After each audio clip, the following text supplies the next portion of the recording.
தனக்கு பாதுகாப்பு வழங்க வேண்டிய தேவையை சி.வி. சண்முகம் நிரூபித்துள்ளார் என உயர்நீதிமன்றம் தெரிவித்திருக்கிறது. அதிமுக முன்னாள் அமைச்சர் சி.வி. சண்முகத்துக்கு உடனடியாக ஆயுதம் ஏந்திய பாதுகாப்பு வழங்குக என சென்னை உயர்நீதிமன்றம் தமிழ்நாடு டிஜிபிக்கு உத்தரவிட்டிருக்கிறது. முக்கிய செய்தியாக பார்க்கிறோம். அண்மையில் அதிமுகவிலிருந்து பல்வேறு விமர்சனங்களை அதிமுகவின் தலைமை மீதும் வைத்திருந்த சூழலில் தற்பொழுது அவருக்கு பாதுகாப்பு வழங்க வேண்டும் என அவர் முறையிட்டிருந்தார். இந்த நிலையில் தற்பொழுது அவருக்கு பாதுகாப்பு வழங்குக என சென்னை உயர்நீதிமன்றம் உத்தரவிட்டிருக்கிறது. தொடர்ந்து கிருஷ்ணமூர்த்தி இணைப்பில் இருக்கிறார். கிருஷ்ணமூர்த்தி, விவரங்கள். வணக்கம்.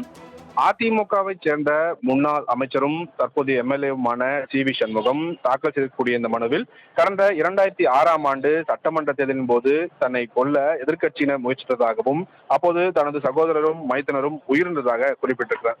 இந்த சம்பவத்திற்கு பின் தனக்கும் தனது வீட்டிற்கும் போலீஸ் பாதுகாப்பு வழங்கப்பட்ட நிலையில் கடந்த 2021ஆம் ஆண்டு அந்த பாதுகாப்பு விலக்கிக் கொள்ளப்பட்டதாகவும் இதை எதிர்த்து தொடரப்பட்ட வழக்கை விசாரித்த சென்னை உயர்நீதிமன்றம் அச்சுறுத்தல் உள்ளதால் பாதுகாப்பு வழங்குவது குறித்து மறுபரிசீலனை செய்ய உத்தரவிட்டது என்று தெரிவித்திருக்கிறார். தற்போது தொடர்ச்சியாக தனக்கு மிரட்டல்கள் வருவதால் இது சம்பந்தமாக சென்னை, விழுப்புரம் மாவட்ட காவல் நிலையங்களில் தான் புகார் அளித்தும் எந்த ஒரு நடவடிக்கையும் எடுக்கப்படாததால் இது சம்பந்தமான வழக்குகளையும் புகார்களையும் சிபிஐக்கு மாற்ற உத்தரவிட வேண்டும் என்று அந்த மனுவில் அவர் கோரியிருக்கிறார்.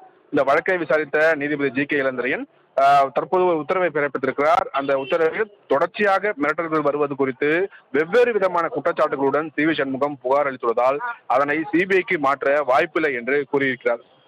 தொடர்ச்சியாக கொலை மிரட்டல் வருவதால் தனக்கு பாதுகாப்பு வழங்க வேண்டிய தேவையை சி.வி. சண்முகம் நிரூபித்துள்ளதாக கூறியுள்ள நீதிபதி அவருக்கு உடனடியாக ஆயுதம் ஏந்திய போலீஸ் பாதுகாப்பு வழங்க வேண்டும் என்று தமிழக டிஜிபிக்கும் நீதிபதி உத்தரவிட்டிருக்கிறார். அஸ்வினி, விவரங்களுக்கு நன்றி கிருஷ்ணமூர்த்தி.